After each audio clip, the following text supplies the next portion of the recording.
Hello, good morning. सगळ्यांना भाऊबीजेच्या हार्दिक शुभेच्छा आणि happy Diwali all of you. तर सकाळी उठले आणि मग आज ना माझी गणपतीच्या मंदिरामध्ये पाळी होती. तर मग आले मंदिरामध्ये, छानपैकी पूजा वगैरे केली, क्लीन वगैरे केलं, बाप्पाला फुलं वगैरे वाहिली, आरतीसुद्धा दाखवली आणि मग पूजा वगैरे आटपून मग आले घरी.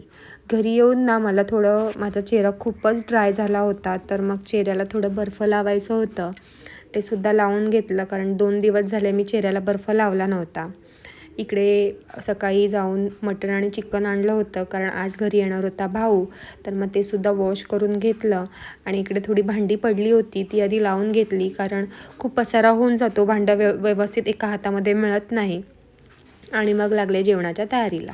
छानपैकी इकडे लसणाची पेस्ट वगैरे करून घेतली, मटण मस्तपैकी आपलं फोडणीला दिला, एकीकडे शिजत ठेवला आणि दुसरीकडे मस्तपैकी वाटणाची तयारी केली.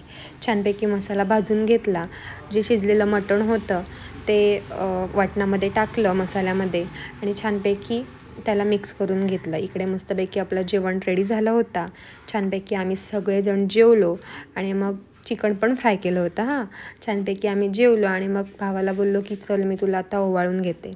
मग भावाला छानपैकी ओवाळून घेतलं आणि छानपैकी आम्ही आमची भाऊबीजसुद्धा करून घेतली. आणि खरंच थँक्यू सो मच की ह्या दिवसाला तो माझ्या घरी येतो आणि ह्या दिवसाची मला तो कमी भासून देत नाही.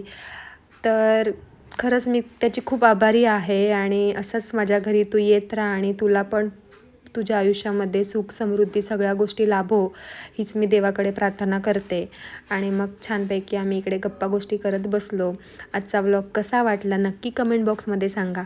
Thank you, bye.